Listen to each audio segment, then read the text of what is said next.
Yeah, thank you, Janice, for the introduction. So, yeah, people ask me 2049, Felix, why do you want to look so far ahead?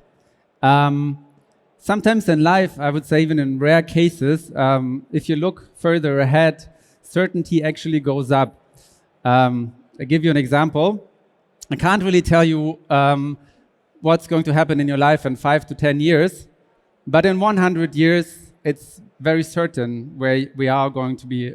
Yeah? And there is something similar happening in e-commerce. So I want to explore.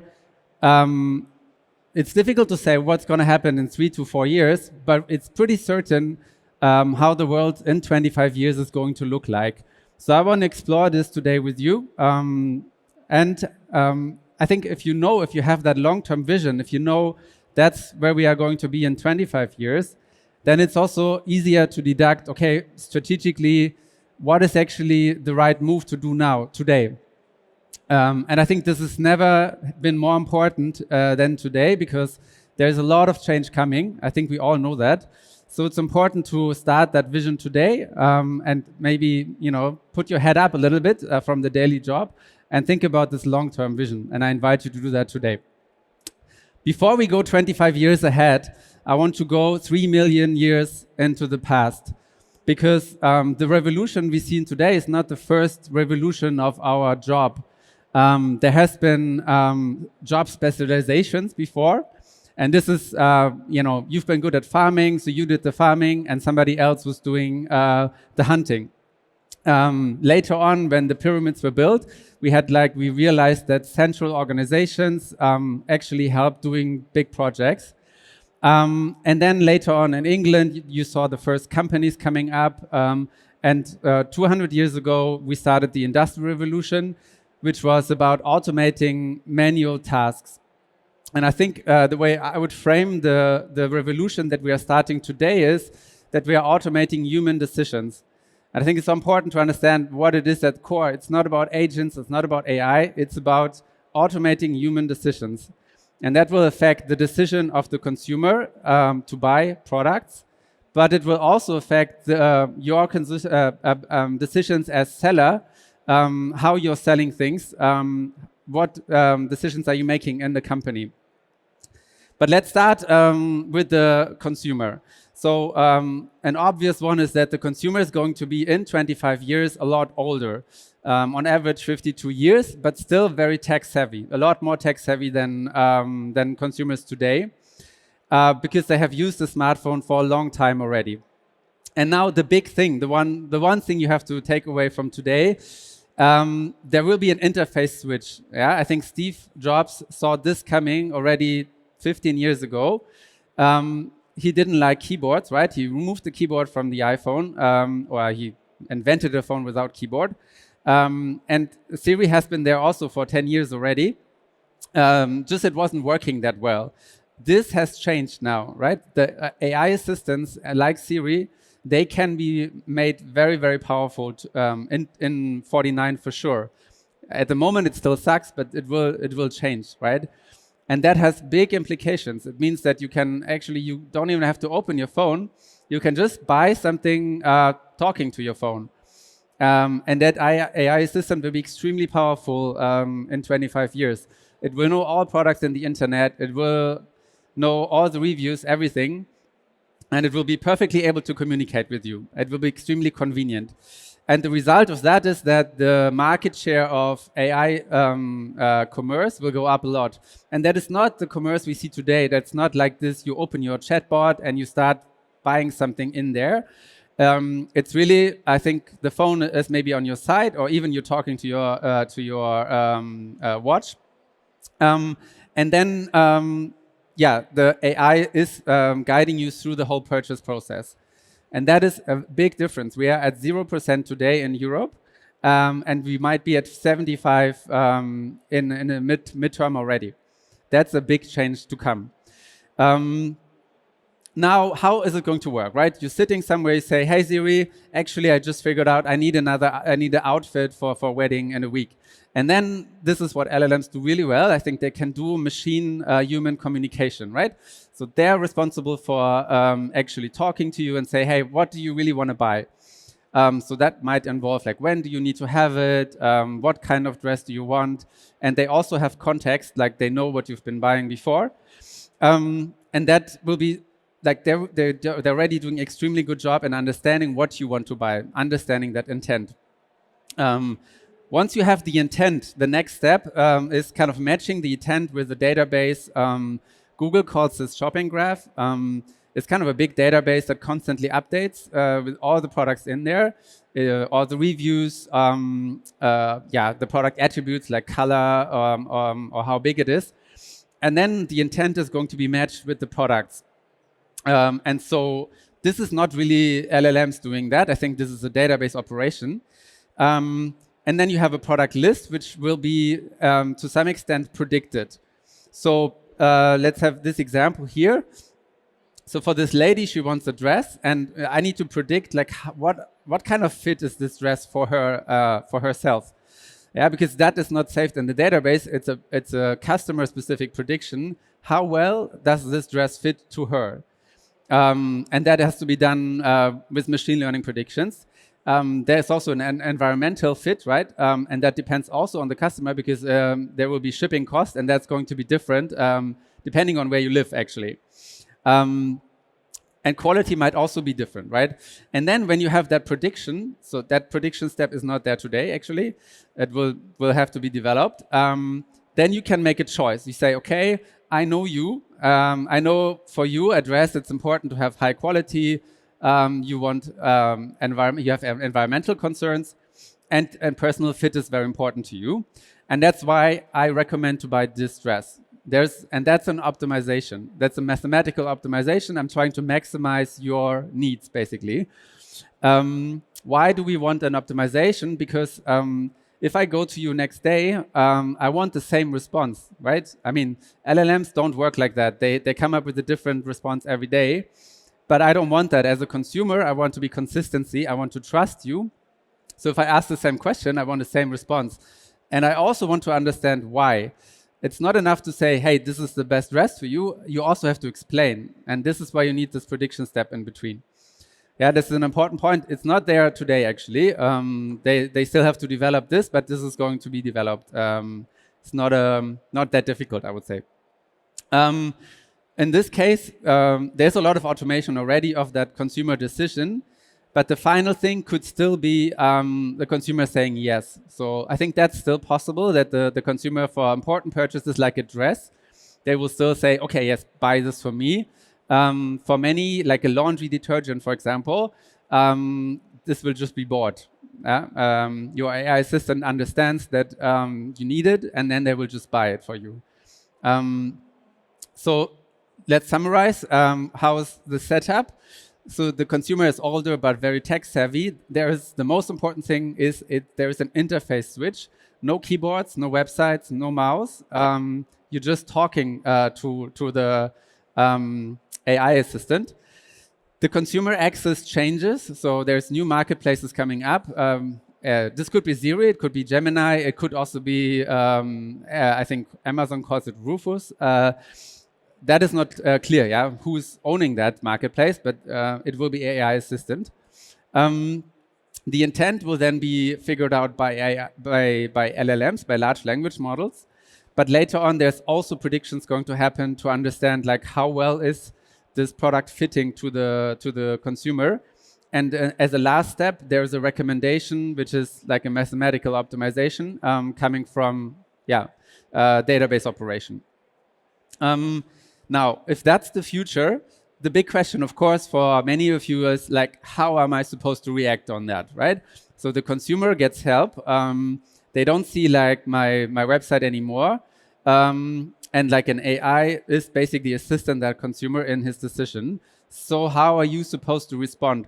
And for me, the most logical response is really to also automate your own decisions, right?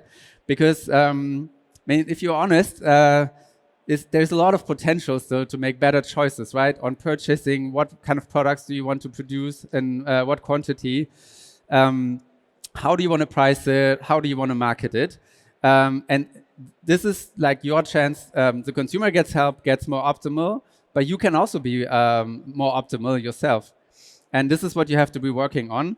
And I think the main setup for, I would say, for most sellers is actually to get help on this one. Yeah. So the main setup will be that you are sharing your data with a software provider. It's not like you're giving away your decisions completely. Yeah. It's really like you think of it as like, I want to grow by 10%. Give me the decisions that make me grow next week on my shops by 10%. And then the software calculates how that could work best in the most profitable way. And then you get the decisions back, you play them, and you grow by 10%. That's how it will work. Yeah? Of course, like big companies like Amazon, they're already doing that, and they do it on their own. But most sellers will get help on this one. Yeah, so that will be the main setup. If you go in one example, I think that is one decision complex where there's most potential, I would say, is the purchasing decision. Yeah, I would say, especially as if I'm buying like clothes, I'm always puzzled. Like there's always the same colors for men of what you can buy, always the same styles. And the reason is that most brands have to order like super long in advance, like 9 months in advance or something like that. And that is impossible to predict, basically. It's extremely difficult, which is why most of them just kind of try to buy the same stuff, maybe 10% more. And I think this has to change, or it would be great if it's changing, because if the manufacturing capacity is more short-term, it's much easier to automate this, yeah, because the signal of is this product working is just much faster in, as opposed to if I'm producing something that is consumed 9 months later, then I can't really optimize quickly. Yeah? So that would be amazing if you manage to do that. That probably means more localization, more differentiated products, and more real-time demand data that you can use. So you can, let's say, you can test a certain product, and then you can like produce it in like mass market if it works well in this test. I know this is super difficult. Yeah? I'm not saying I have the answer how to do that. I'm just saying this would be the right way going forward. And one more thing that is super important on purchasing is filters. Yeah? Because the one crazy change from today versus in 25 years is the amount of products that people are seeing is it's drastically reduced, right? Today, when you're buying something, you're seeing like thousands of products before you're buying like 3 or 4 of them, right? In this world, you see like 4 or 5 products and then you're buying, because you trust this AI assistant, and that's why it's like very important to understand what people are searching for, what are the filters, and how can you produce products that people are actually looking for. So not only do you have to share your attribute data correctly with the LLMs, but you also have to understand what people are looking for on these LLMs. Yeah? Because otherwise you will be invisible, basically. One thing, of course, where you can increase your visibility is price, and this maybe even becoming more important. Less so by price matching, but more like because if you're reducing your price, you can still be more visible, right? Because people are using these filters like, give me the best product for money, which is under 100 euros, best quality, something like that. So if you're above 100 euros and you drop your price, then you will be more visible. So pricing, of course, what 7 Learnings is doing, it looks like this. It gives you an understanding where you are right now. Like that's a prediction, right? It tells you make like 5 million euros in revenue, 1 million euros in profit if you're not changing anything. And then it gives you, just like Google Maps, the chance to say, okay, I want to become more profitable, or I want to become like growing faster. And then it already predicts what are the results of these targets that you can pick. That's the future, right? You do not make a choice on product level anymore. The product level decision is delegated to software providers, but you make a choice on the target. What do you want to achieve? Yeah? And that's the important part. And the rest is then optimized in a similar way that the consumer will optimize their decision, by the way. And the last one is really on marketing, or like on the integration. today I think marketing decisions are often like detached from pricing decisions and from other departments in the company. And I think doing things together, like optimizing things together, is also a big lever. So I think on LLMs as well, there will be the opportunity to do advertisement. But similar to today, if you're very expensive, you can do as much advertisement as you want to. You won't have any conversion. So price is like very important, deterministic in determining how successful you are going to be with your marketing campaign. If you're very cheap, you cannot afford marketing actually, because cost per click, you can't, you don't have the margin to spend on it. So these two things have to be optimized together going forward. And that there is more optimization potential in doing that. As a summary, yeah, what is the response strategy for preparing for this world where the consumer is actually moving to AI assistants? Is you have to not only automate things, but really optimize things. And that means you have to predict what are your options and then make a choice automatically, like what are the best options for your goals. Then your USPs, for most of you, it's going to be in your data. So if I had time to spend, I would put it into data quality rather than in the software itself, because there will be providers who are helping you on that. You have to optimize API access to the AI assistants that are coming up, obviously. So you have to list your products there, but you also have to understand, and that's maybe more important, how can you use the data, what people are searching for on these assistants, to inform your product department to actually build products that people are looking for.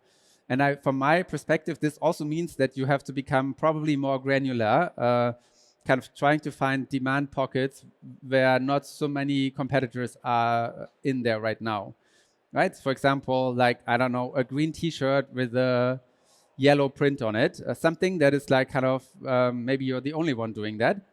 How do you figure that out, that this is a big thing right now? How can you experiment with that? That's a big question. I don't have the answer how to do that, but it's important, I think, in 25 years. You need to use the filters people are using. And yeah, it's easier if you have short-term manufacturing capacity, because otherwise you have to wait like 9 months to see if there was a successful product, and that is too long. I think it's even if your purchase price goes up, if you do nearshoring, if it's like not that much, but if it's a small increase in purchase price, I think it's okay. If that increases your time to market, it's still okay. Okay. Yeah, I hope this gave you a first insight, and I think there's 10 minutes for questions. So happy to answer any questions. Thank you for the presentation. It's enlightening. I think I get that you presenting future AI as objective judge, which can decide which product objectively best for a person. And suppliers actually compete in an ideal market where everything is equal. They have to compete with price. They have to supply data quality. But don't you think if every person trusts AI assistants very much, the main advantage actually will be in marketing, in optimizing for AI agents, trying to influence decisions? Because if it's looking for a summer shirt, for example, for unclear intent, it will be millions of the products, and AI will have a hard time to decide which one to show. Yeah, I get your question. I don't think so. I mean, I don't think that the AI assistants will be or can be tricked. Yeah, I think that is because as a consumer, you will prefer an AI system which is objective, right? And therefore, also Google, even like the idea of ChatGPT now introducing ads, right?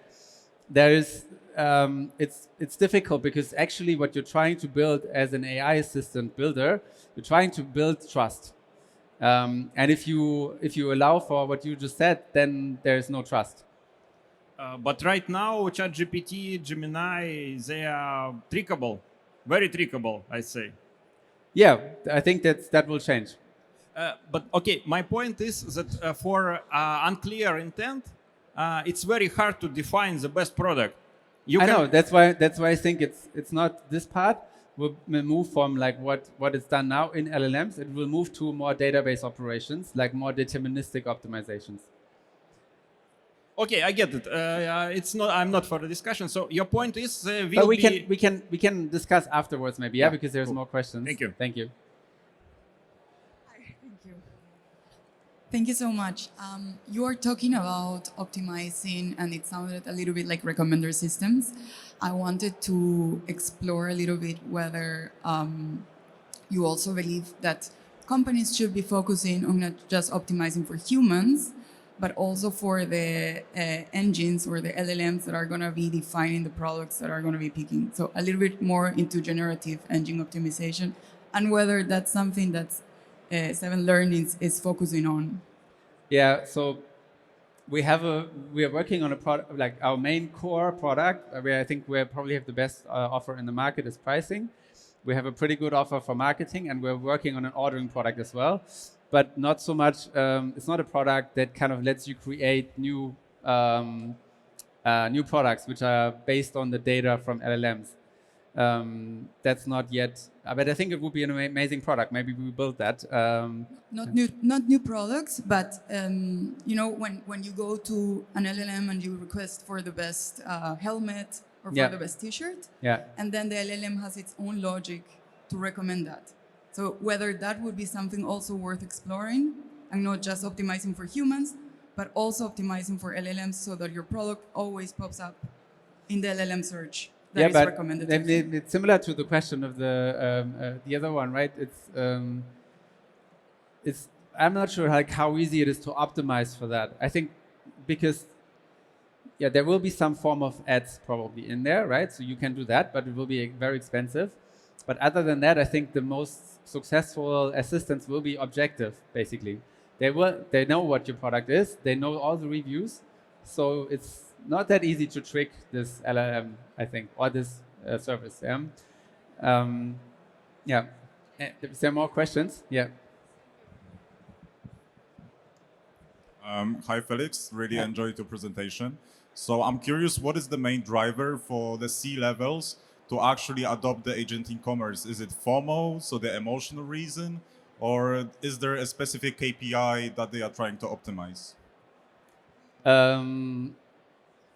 Good question. I think it's like it's like more like a river. Think of it as a river, right? I mean, there's like websites today, there's Amazon, and now there's AI assistants. And what they are doing, they're just closer to the source of the river, and they are actually having the first access to the consumer in the future. Again, it's not there yet, but we know it's coming, right?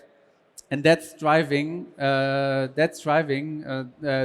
this idea. I have to get closer to that because these guys, like Google today, right, with search, they have the first consumer access, and this is going to be the case with the assistants. Siri is going to have the first consumer access, and maybe even Amazon is going to lose it. That's I think what I see, and that's why you need to engage with this because. They make a choice and then you don't get the water anymore, basically, right? That's the point. That's the problem. Yeah. Thanks, Mateusz from Poland. I'm just thinking about what should be the main focus for small business companies, and the reason for this is I think that as a small business company, I will have the biggest opportunity to show in the results of AI software only by showing up in marketplace results.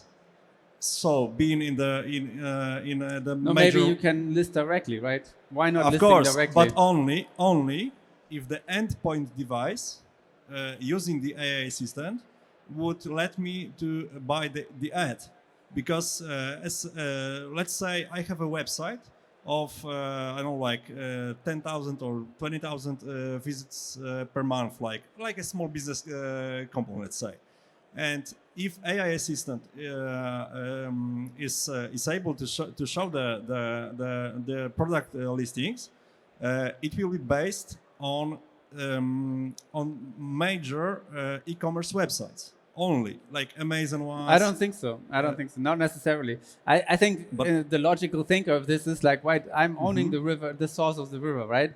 What I would do if I would own it, I would just open my own marketplace, right? And Google already has that, right? If you have $100 million budget, you will be able. But the to open Americans have marketplace. that, right?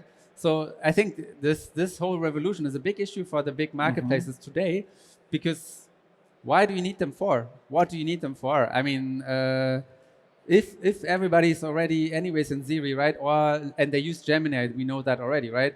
They already have Google Shopping. They can just kind of get all the products from there. They don't need the marketplaces anymore, basically. For example, if I search on Claude, Anthropic AI, for products nowadays in Poland, let's say, there are majority of the results are from Allegro, the main Napsters company. Yeah. So, but that will change, as I mentioned. I think this is today. Yes, it's like that. Yeah. But as soon as you have this database solution, it's not implemented yet. Yeah. But it will be implemented, right? Today, many of the results come directly out of the training, which is nonsense. It's very expensive. It's slow. It's not deterministic. It's not going to stay like this, right? The future is you have a database where actually all the products are stored, and then there is just a big efficient database operation that kind of picks the products. And your products can be in that list, especially if you're directly connecting to Gemini. All right. And that would be my strategy, like trying to do a direct connection to to them. All right. Yep. Thanks.